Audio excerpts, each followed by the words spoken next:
All right. I gotta just get it needed. All right. Chair Harry Meyer. Yep. Gary Delvo as to be excused by Jim Blumreich. Here. Alderman Joe Moore as to be excused. Alderman Parma as to be excused. Matt Schuler. Here. And Tom Weber. Here. Ask for motion to approve the agenda. So moved. Second? Tom, second by Matt, those in favor say aye. Aye. Opposed, carried.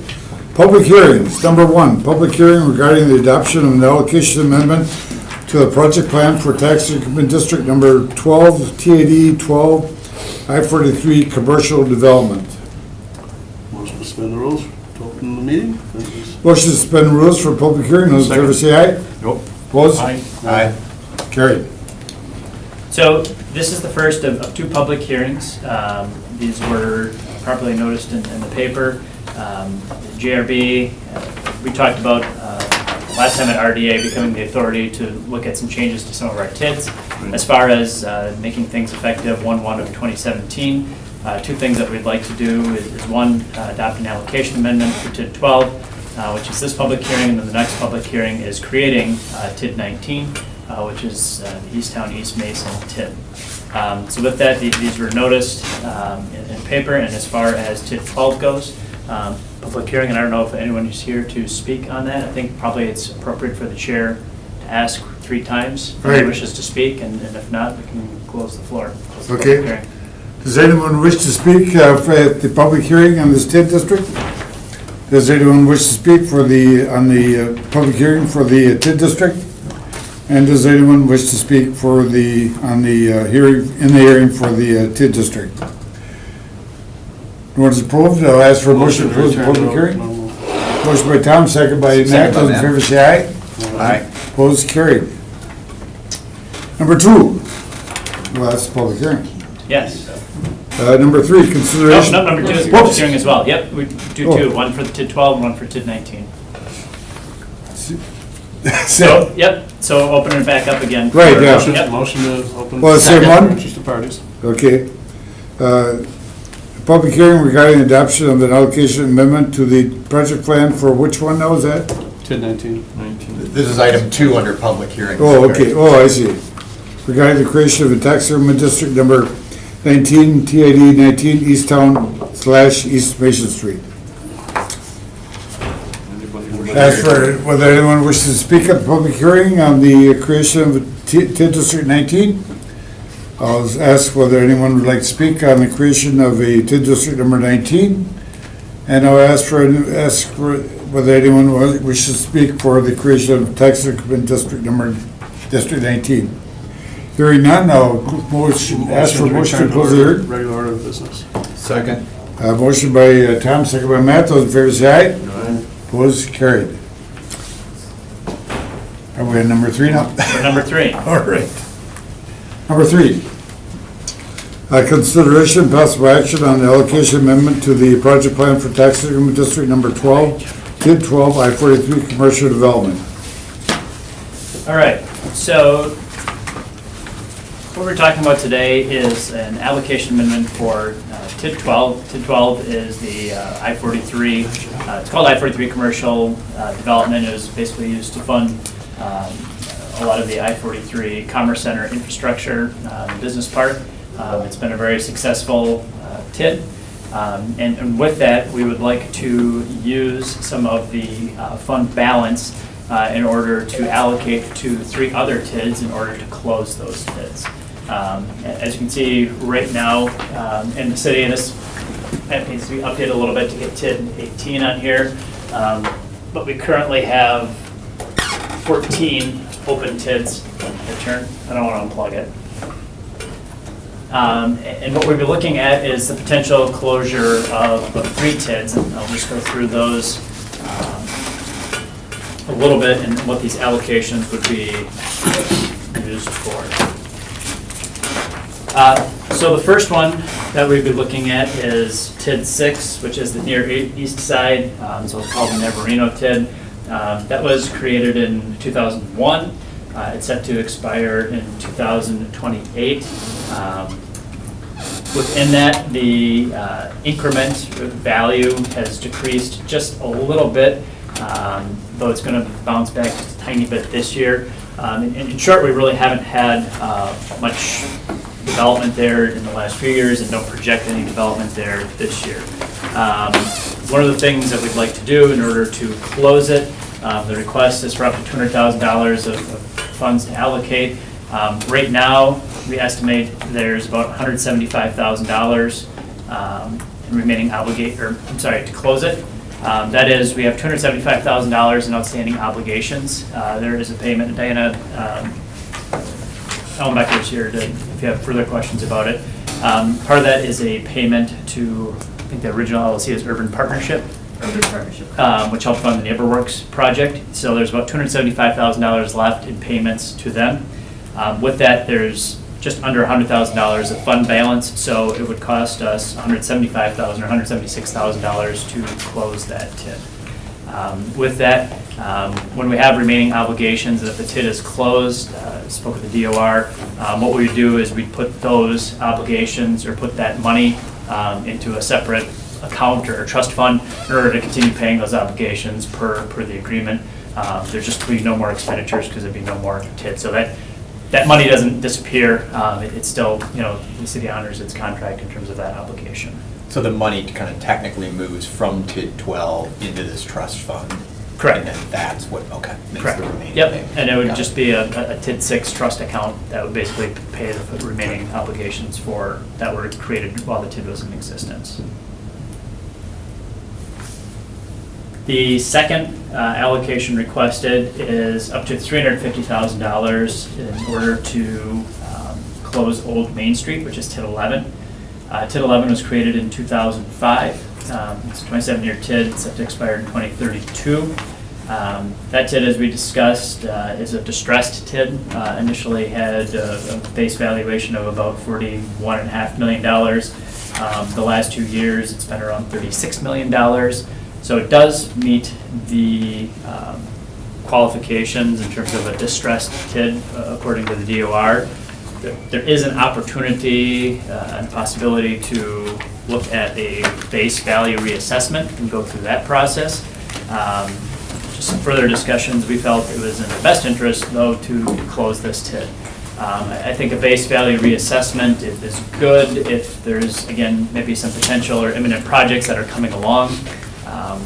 We don't see any quite at this point, and I would really not want to go on a point where we reestablish the base value and then other property too goes off the tax rolls. Either gets taken down or taken over by a nonprofit entity, and then we're just back in the same situation again. This TID, I think one of the challenges with what we've had there, we've had good development in terms of the school district has acquired and rehabilitated a number of properties, but those properties were on the tax roll when the TID was created, and the school district took them over, they went off the tax roll. Now, we benefit by saving some buildings and having some people over there and employees and jobs. In terms of property tax standpoint, it hasn't been good. The second has been the purchase and removal of some properties by both the Redevelopment Authority and our Parks Department in order to make room for the East River Trail. That trail is still in the works, in the progress, and until it's completed, we feel, again, that might be delaying some potential redevelopment in that area of, getting people there and going through and, looking at that as a more vibrant area or some opportunities there. I know Director Jeff Merkus is here, represents downtown and Old Main Street. I think, one of the things we've talked about, well, what happens, to that area. I think one of the things we'd like to consider is, it doesn't mean that, look, we stop our focus on development there, but perhaps when we look at creating, as we discussed, a new TID for Whitney School, does that include some parcels along that area, or just waiting till a more timely fashion until we have a project kind of in the queue if a new TID is necessary. But because we don't have that right now, I think our staff recommendation is to shut this down. So right now we have in that account, there's about $363,000 of remaining obligations. There's only about $31,000 in the fund balance, so that adds up to the $332,000 to close. This is one also we've seen, again, projecting because there is a negative value that fund balance is shrinking, and we'd like to cut things off before that fund balance also goes negative. And then the third one is Old North. Old North is basically to the west of Webster Avenue, north of the Transit Center. That TID was created in 2007, expires in 2034. It has a base value of under 28 million. The equalized value has shrunk in that area as well, and so that it's not quite distressed, but it's down to about 23 million. With that, again, kind of the same situation of, I think when the TID was created, there was some anticipated development that took longer than anticipated, didn't materialize. The Redevelopment Authority, I know, went in and acquired a number of properties in that area. Since that time, some of those properties have been sold back into private hands, but it contains a lot of residential, and a lot of residential in that area has been taken down over time. It's in a floodplain, and so when it comes down, it's not getting replaced. So probably a little rough in terms of timing for that. With that, right now, that TID is about $107,000 in the hole in terms of fund balance. There's only about $4,800 worth of obligations. I think it's just some small payments. So to close, that TID will be about $112,000. And the request is for up to $150,000. These requests are just, look, these are cursory reviews of spreadsheets and obligations and things that we have. I think both Director Ellenbeck and I are pretty comfortable with these. Just, again, I mean, going through the documents, just in case something comes up, we just want to be prepared in case there's any other things that need to be covered. But we feel, again, the amount that's requested to close these would be more than sufficient to be able to do that. As to the question that was answered earlier, just like for TID 6, for the same thing for TID 11 and TID 15, those allocations would be placed into a trust account to figure out final payments that remain on there. There is a possibility for, we could always just close out the obligation and do a lump sum, but I feel just, look, if there's some contractual relationship, we'd like to continue to see them perform. I think with the TID 6, the neighbor works, they're required to make a pilot payment and then do some payments. So I just don't want to give the money away, and then there's no incentive to continue those payments. So with that, those are the three that are requested. The reason that this is going first is that if the council decides not to do this, then we'll have some other questions about what to do with the closure of those TIDs, and whether or not those get deferred or look for another source of funding. But our recommendation is to use funds from TID 12 to be able to close these. Kevin, can you think of any reason why the council would not support this? Well, I think, one of the things that was discussed at the joint review board meeting was about, TIF 12 itself, and just, has it done its job, and is it time to terminate that TIF? And I think one of the things they would like to see when we come back is, can we sunset TID 12 early? That TID was created in 2005. It's set to expire in 2025. It's a 20-year TID because it's an industrial one. And I think what we'd like to do is look at, are there any other additional projects out in that area in terms of capital improvements that we could see benefiting the TID? Be able to scope those out, working with Public Works, because I think it would be better to pay for those in cash than have to bond for them. And then after that, those are allocated, or those funds are estimated. We could say, all right, if we have enough to cover those projects, then we can look at a cutoff date of ending the TID, perhaps in a year or two, which would be a few years ahead of its scheduled date. I think the other taxing jurisdictions said they would like to kind of see a sunset on there, especially since we're getting to the point where I43, in terms of businesses, is pretty well built out.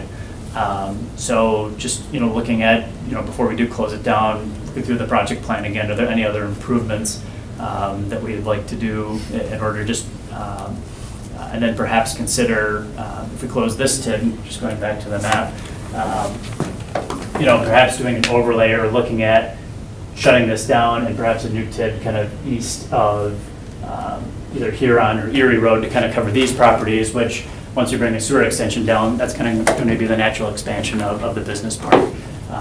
So in terms of kind of making that transition. So I think that was one thing that was discussed at GRB. It may be discussed at council. We feel right now there's close to about just under a $4 million fund balance in that account right now. So with allocated potentially $700,000 here, there's more than sufficient funds to do some road improvements or sewer improvements before shutting it down. Kevin, there had been a prior distribution from that TID, hadn't there, of $1 million? 5, I believe. Oh. Diana, I think that was to TID 13 in 2011 and 2012, or a little. Yeah, I can look it up, but I think it was 5 million. Yeah, there was a to TID 13, and that was for the Schreiber Foods redevelopment. I think one year it was 4 million, another year it was $1 million. I think it's the other million. Correct. And Kevin, the JRB, did they have any other comments? As far as as far as 12 for the allocation amendment, their biggest one was, look, if we're going to do this, come back with at least, we don't have to have a hard date, but at least kind of a plan to like wind TID 12 down so they can talk about putting an early closure date. I think they were pretty adamant about wanting to shut it down early.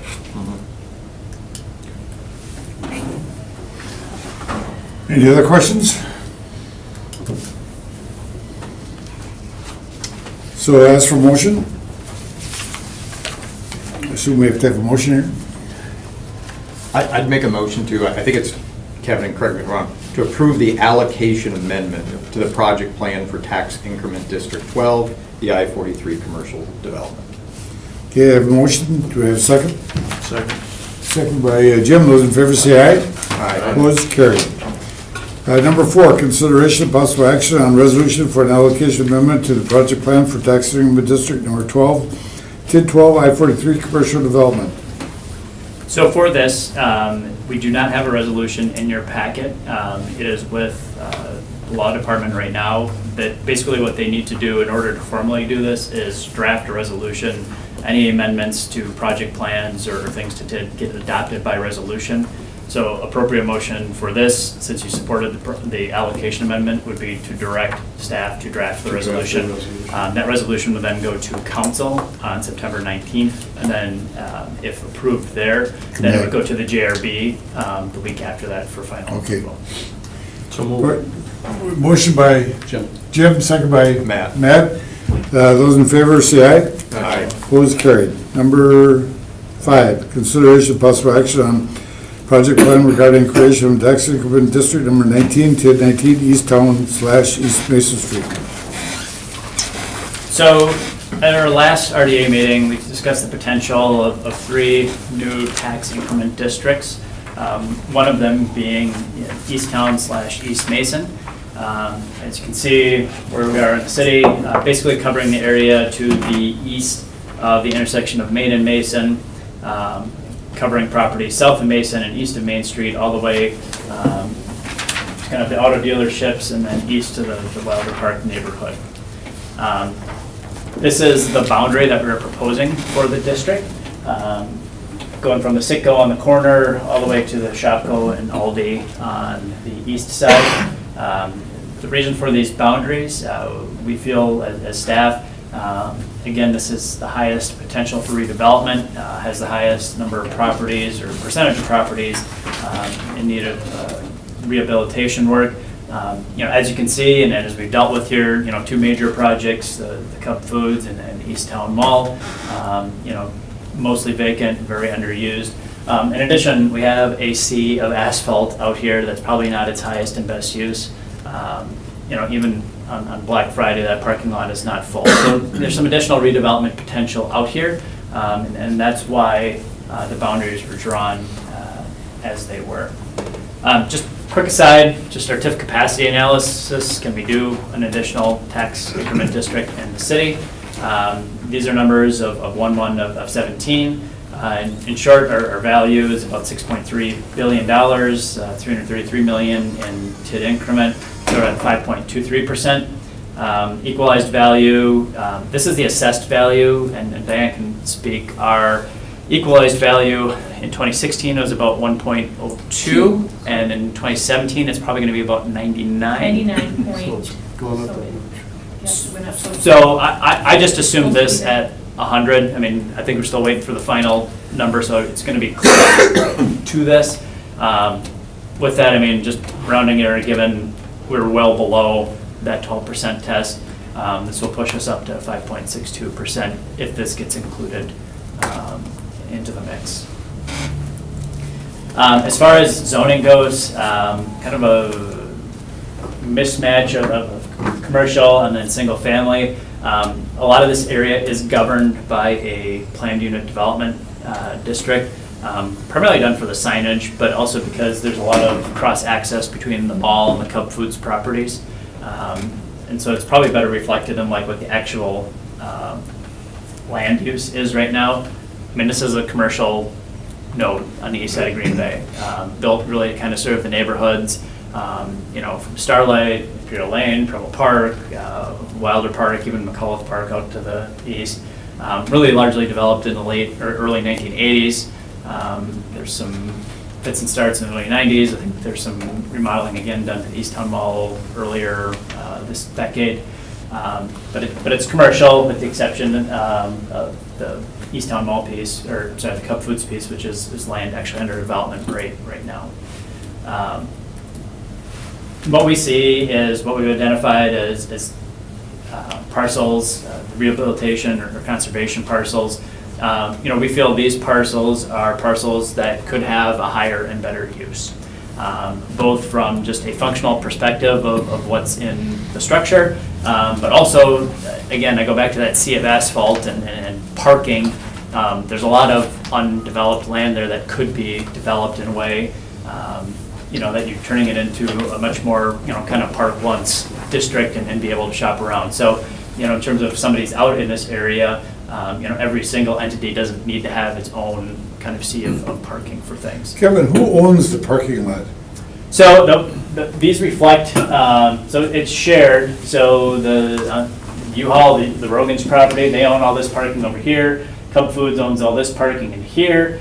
Kohl's owns all that parking. The East Town Mall property owners, they own all this parking. And then Shopko, they own all that parking there. So there's not, it's individually owned. You're right. And I think that sometimes when you go out there, you can see like, look, one of the lots is really great, and then all of a sudden you get this line and all, and so one of the things I think long-term that we've talked about in proposing some projects is, as this develops, I think the primary focus is on, redeveloping the structures.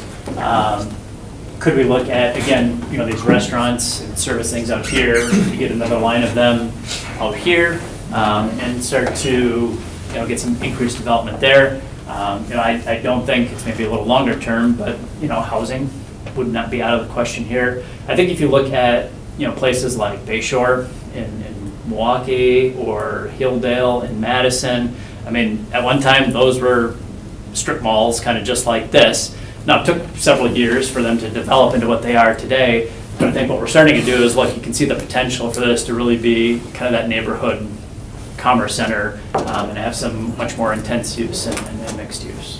So we'd have to get the owners to support the idea of some development in those parking lots. Correct, and I think what we've talked both, as we've discussed here, the Cub Foods project and the East Town Mall project, I think we made it very clear, about our intentions to have additional development. I think the primary focus is look at the structure up to date or remodeled or rehabilitated and moving forward. But then, look, your next phase, we're very supportive of getting some additional development there.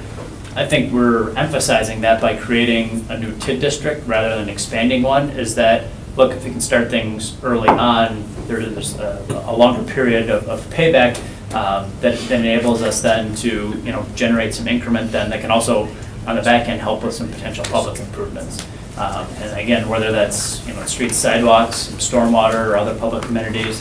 One of the things we've also talked about is, just getting to this area, crossing Main Street, crossing Mason Street. It's not the easiest right now, if you're on foot or bike. So those could be some potential things that could help connect it back to the neighborhoods. Okay. Any other questions? Yeah, so I mean, this is just kind of a layout in the plan of what we projected, just project costs. Again, these are just kind of initial scope of things. It's generally just to say, all right, here's potentially what we could have out there. In terms of the big one being grants and loans to get, a lot of these projects off the ground and moving. I think we've done a good job through the Redevelopment Authority in terms of, structuring our incentives that, if we're putting money in up front, we're getting money guaranteed in terms of increment. I don't think in a lot of cases we've done just a straight out grant and said, don't worry about it. So I think, a lot of these are loans in the sense of, being paid back to the tax increment. And then again, some allocations potentially, and nothing planned right now in terms of there's no bonding for any of these infrastructure things. These would be looked as funds get accumulated in the TID. We could be looking at using them for improvements down the road. I think we did the same thing with University Avenue. Identified some potential improvements, but look, we weren't going to bond for them right away. We're going to wait and for some increment to accumulate and kind of see what the needs are before spending any of those funds. What would be the lifetime of that then, Kevin? So we'd be proposing a 27-year TID, which is the standard rehabilitation conservation TID. Just looking at potential projects, looking at pro forma, the two that we've kind of got in queue right now and we've been talking about, we've had a development agreement with Easttown Cub Foods, projected about $6.9 million of increment. That starts yielding about $154,000 in taxes annually. Easttown Mall, we have the term sheet, we'll probably get the development agreement very soon here. And I think just as a quick aside, that's one of the things that we discussed is that if we are going to create this TID, we need to have a development agreement for Easttown Mall. Because if we're going to create a TID, we're setting a base value, and I don't want to get into a situation where that Easttown Mall decreases in value, you tear it down or something happens, right after you establish the TID. So the developers are aware of that. We're meeting with them next week, and then hopefully at our next RDA meeting, we'll have something to chew on in terms of an agreement for that moving forward. Is there not a court case though on the value determination? Yes, so there is. I have used in terms of the base value, and this is the same issue that we discussed when we were discussing the term sheet. So I think the developers came in with one number. Our assessors had another number. Right now, we're in between that. We weren't at the 11 million that this was, but we're now also not at the 3-some million that I think the developers were looking for. So this is the value that has been established right now. Talking with the DOR, they will honor whatever number the court ends up with. So if the court ends up sticking with this number, that'll be the value for 1/1 of 17. If this number does go lower, it's going to be the effective value for 1/1/17. So I guess I'm looking at it as, regardless of what happens, we'll be protected because the court says you can establish it at that date. It's not like it's 7-3 now, and if the court decides in the developer's favor, you lose value. No, that's the base value of it. I think one of the things it does is, and we'll discuss during the Easttown Mall development agreement, is if it does come in lower, there's more increment. So in terms of the payback period or the payback time, it may be shorter. If it comes in or it stays here, look, there's not as much increment, so it may take longer to recoup some money and the pay go in the back end. And then with that, just the remaining properties and the pro forma that's in the plan, it's just a rough estimate of just a slow increase of 1% a year. So all in, then we look at year 2044. The base value going from about 25 million now to an estimated new value of about 55 million then. So 3 million of increment, and then that will be producing at that time about $664,000 in incremental taxes.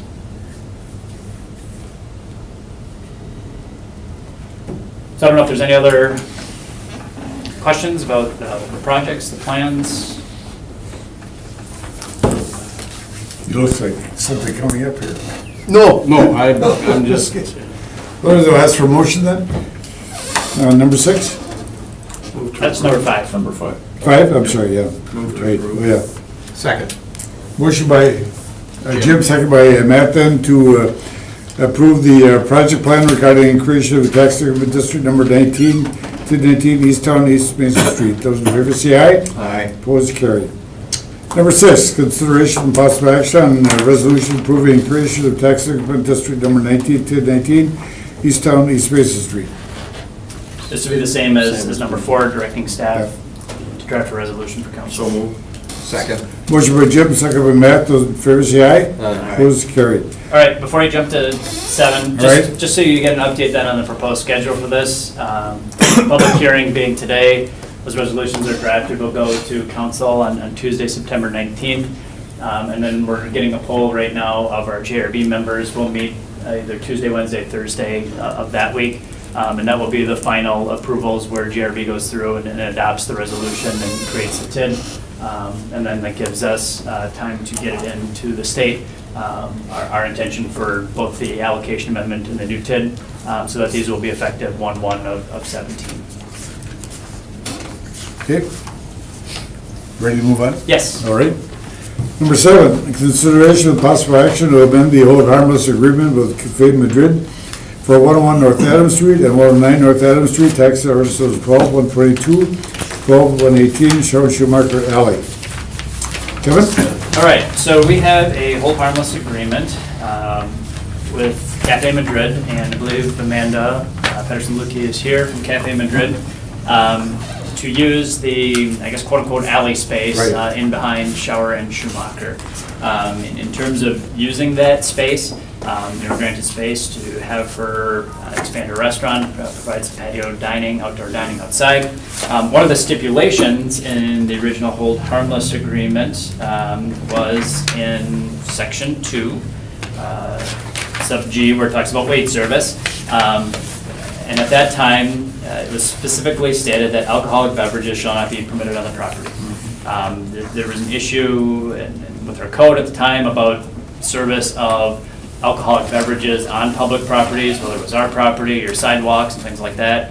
Since then, the Protection and Welfare Committee has adopted some ordinance changes that allow for some sidewalk cafes and alcohol to be served basically on the sidewalk, which kind of opened them the door then to have it served on public properties. With that, the applicant made a request to the Protection and Welfare Committee to do the same here and serve it on RDA property.